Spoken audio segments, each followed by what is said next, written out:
To live comfortably, an individual would need an annual salary of $55,000 to $60,000 a year. Yet even a simple one-bedroom apartment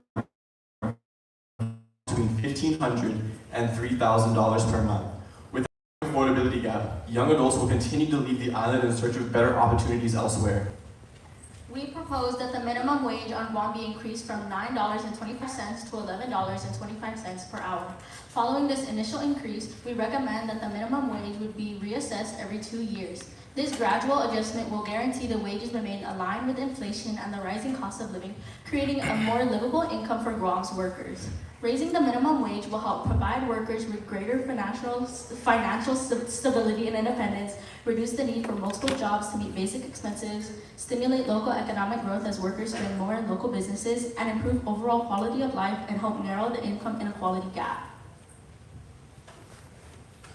When low-wage workers have more disposable income, consumer spending increases, which boosts demand for goods and services. This, in turn, supports small businesses and strengthens Guam's overall economy.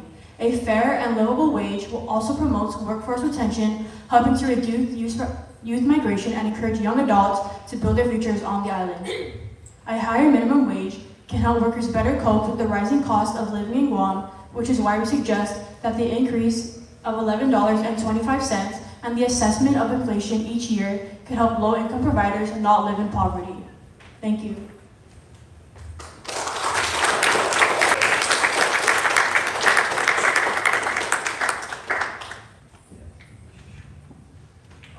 Well, welcome to one of the biggest conversations of the last 200 years. It is a very important one. And, I don't want to speak too much about the technical details about it, but I want this to be an opportunity to highlight the importance of the makeup of the electorate. Because we largely get the government that we vote for. So, the people here, the people on this panel, every elected official is doing their best to be responsive and reflective to the people who vote in elections. And one of the things that we found is true is that there is an all-time low engagement with the youth vote. So because of that low engagement with the youth vote, because they are not a reliable electoral body, a lot of their issues are dismissed or pushed to the wayside.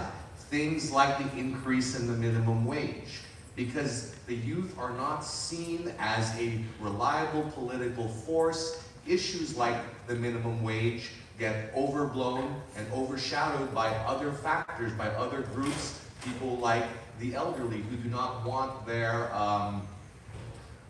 fixed income to be inflated against with these rising wages, or business owners who do not want to have a higher bottom line.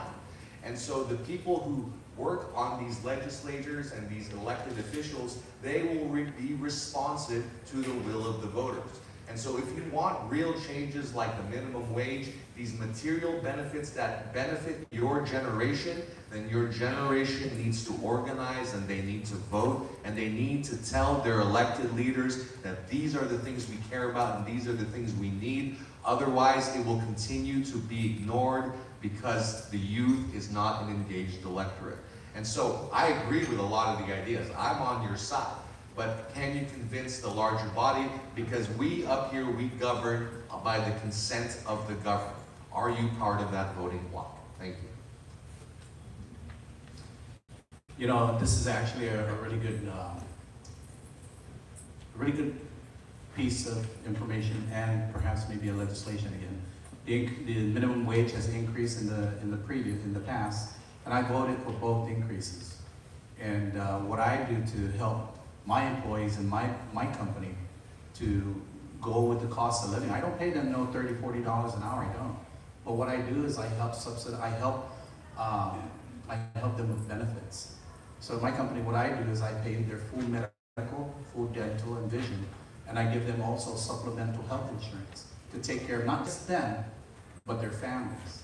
So yes, the minimum wage is a touchy subject because people believe that, if you get more education, you get more education by going to college and getting a degree and things like that, you get a higher wage.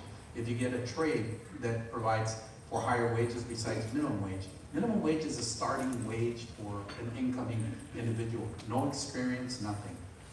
And then they can work their way up the ladder. So that's what that minimum wage is about, but you're absolutely right. And nowadays you can't survive on $9.25 an hour.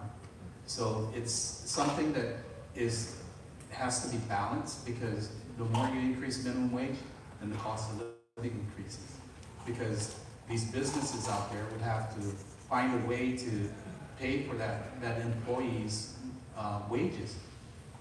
Because you got to remember, right? Small businesses is perhaps maybe 80% of our economy. And when you increase, then they're going to do one or two things, okay? One, I'll just lay off employees. They'll just make no wages. Or I'll move them from full-time to part-time and reduce their benefits. So we just got to see what is that equitable balance between increasing minimum wage and ensuring that we have a more vibrant economy to support that increase in the minimum wage. Because we can't just drive to the next county or state and be able to find work. We're here in the Pacific, so we got to grow with the economy.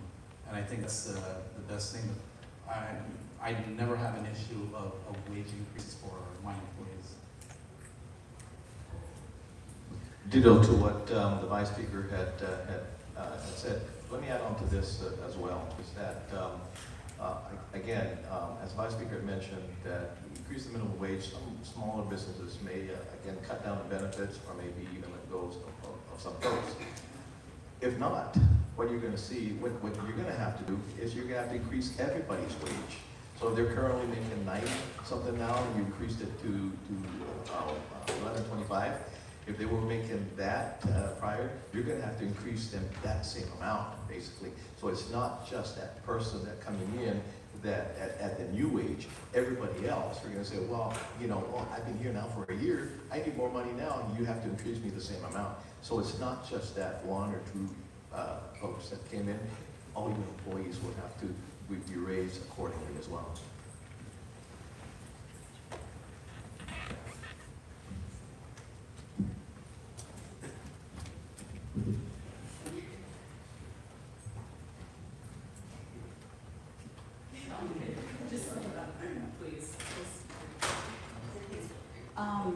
Okay, minimum wage, this is a slippery, this topic is really slippery slope. And in economics, there's always a balancing act, right? So minimum wage doesn't mean you will have to get minimum wage. And that's the reason why you work on yourself. Because your value, it may be offered by all employers, but that doesn't mean you can come in or you will come in at a minimum wage. It's what you offer, it's what you value. That's how your employers will pay you. So if you don't want to work on a minimum wage, start working on yourself now. You guys are the youth, you guys are the future generation, start now. Absolutely, we need to raise the minimum wage. And it's funny when you bring this topic up, all the different excuses and the way they talk down on you, saying, oh, you don't understand, it's so complex. It's very easy to understand. Guam's cost of living is way higher than somewhere like California, and in California they're paying minimum wage, living wage, $17 to $20-some an hour. So obviously we need to raise the minimum wage, and the issue on Guam is that you have a lot of special interests in the legislature and in elected leadership that support the businesses. Like we just gave the businesses $80 million in tax break, and now we're coming up with all these excuses why we can't raise the minimum wage. Obviously, to deal with the cost of living, we need to pay people more. So thank you for this very good presentation, and it'll push your senators on this issue. Thank you.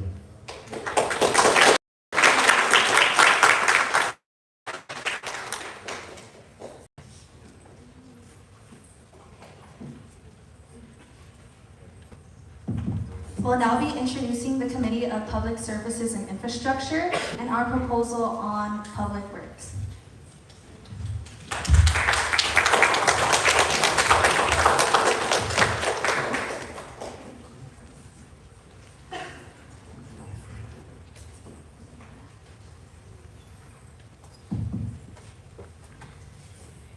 Hello, my name is Francine Fresnoza. My name is Gracie Serrano from Simon Sanchez High School. My name is Jonathan Fliss. I'm from Teason High School. My name is Emily Tumban, and I'm from Southern High School. My name is Shanez Alcaro, and I'm from Simon Sanchez High School.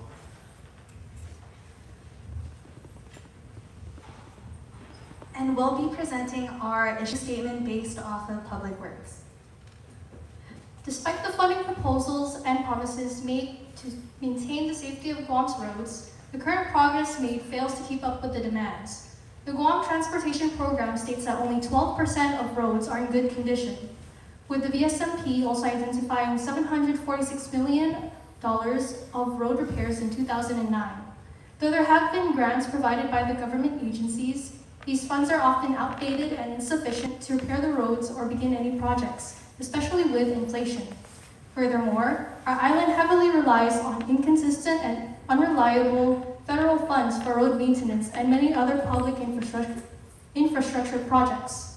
Efforts to cut costs have also led to the downsizing of personnel, which is approximately 76% in decrease within DPW, leading to additional delays. As a result of the lack of clear lane markings and other road-related safety precautions provided by maintenance, our roads have become increasingly dangerous to motorists, pedestrians, and drivers altogether.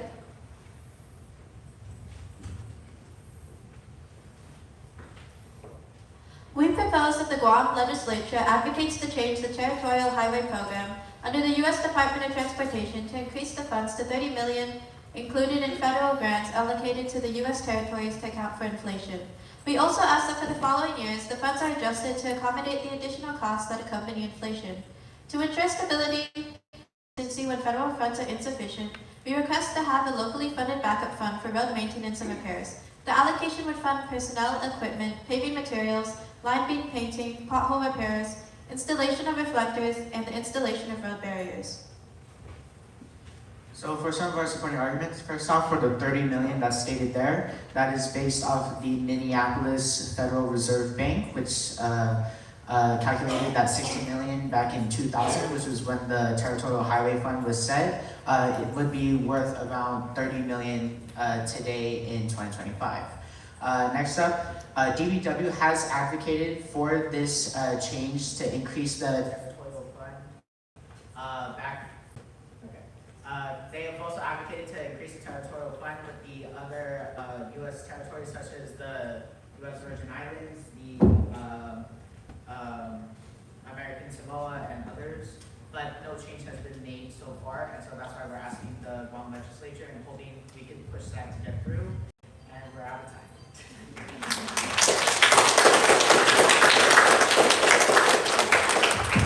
Okay, we're back.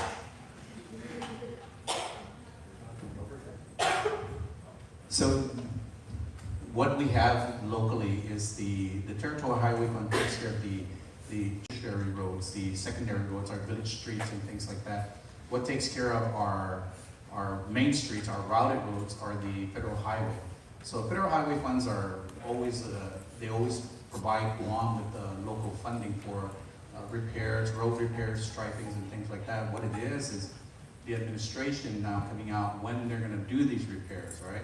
So now all of a sudden, here we are towards the end of the year, now you're seeing all these repaving projects, road stripings, and things of that nature, right? What's next year? Election, right? So it's about timing, and that's what they usually do, is say, well, let's hold off, let's not do any repairs until, you know, we see that it's time for election, right? And that's unfortunate, because a lot of these streets need to be restriped, a lot of these streets need to be repaired. So hopefully, you know, things change in that manner where as the roads need to be repaired, they're out there repairing them and getting the job done, because the funding comes in. The Territorial Highway Fund, on the other hand, maybe perhaps, you're right, could use an increase so that we could take care of our secondary streets, take care of our village streets, because the federal highway funds will not take care of that.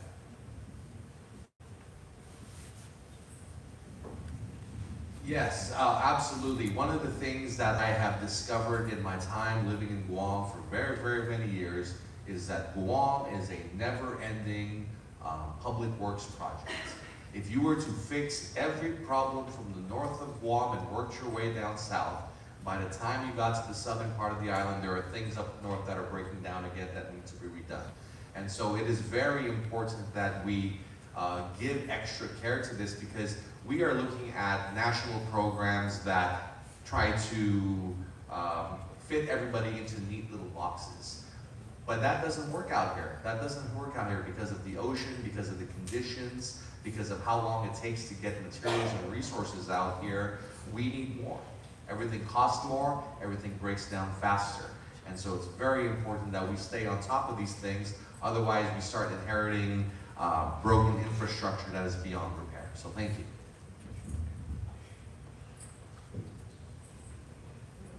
Good presentation, and way to keep going when the microphone went out. Also a very sharp-dressed team. But yeah, this is an issue. Who's not affected by the roads? All of us drive on it. Every day, if you're not driving on it, you're riding on it. I always say that the people on the road on Guam deserve hazardous pay because it's very dangerous to be driving. And you know, the Vice Speaker is right. A lot of it is about the execution. So we get these large sums of money from the federal government. They're supposed to go to this or to that, and we end up waiting until it's the timing is good politically. But as a legislature, it's also our job to have oversight of the executive branch and to call them in and say, hey, why aren't you fixing the road? Or hey, how come you're only fixing the road in an election year? And so this is a really good idea. And again, it's just one of those things you kind of scratch your head. Even me as a senator kind of scratch my head like, this is the basics that our government's supposed to provide. And you know, it's a struggle to, I mean, you know how it is. We memorize the potholes. That's how long they are. So thank you for this proposal. And it's one of those things where it seems like the solution should be a lot easier. And I think you guys hit it right on the head. Thank you. Great proposal. There's so much roads that needs to be paved and repaired here in Guam. It causes cars to break down too, you know. So this is such a mindful legislation. So kudos to you guys.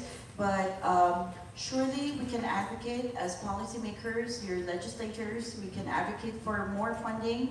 But also, it's not just about more funding.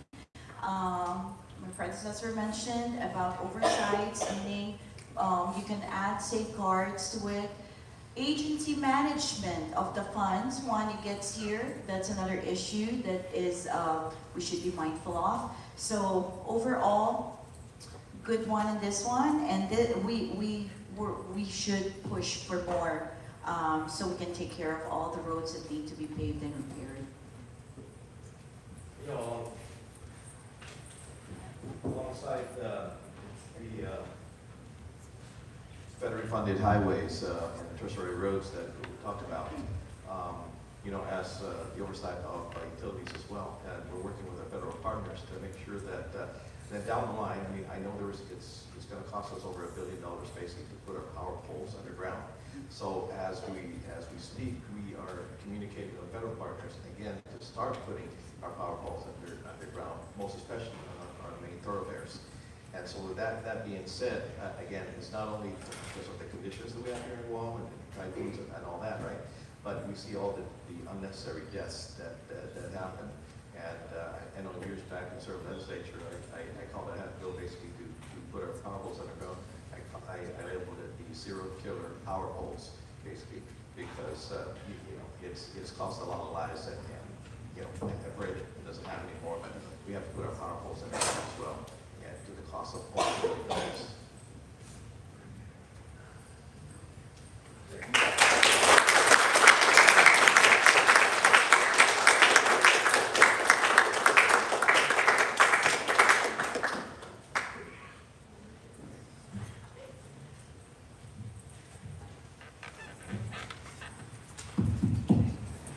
And that concludes all proposals and discussion for the 2025 Guam Youth Summit event. Thank you to everyone in attendance, and special thank you to the panel for your attendance and feedback, as well as to the steering committee for ensuring organization for the convention. Every student in this room is dedicated to make change within their communities through this convention. And we also gain knowledge and confidence that is further boosted to make these changes happen. Now let's give one final round of applause for everyone and their hard work.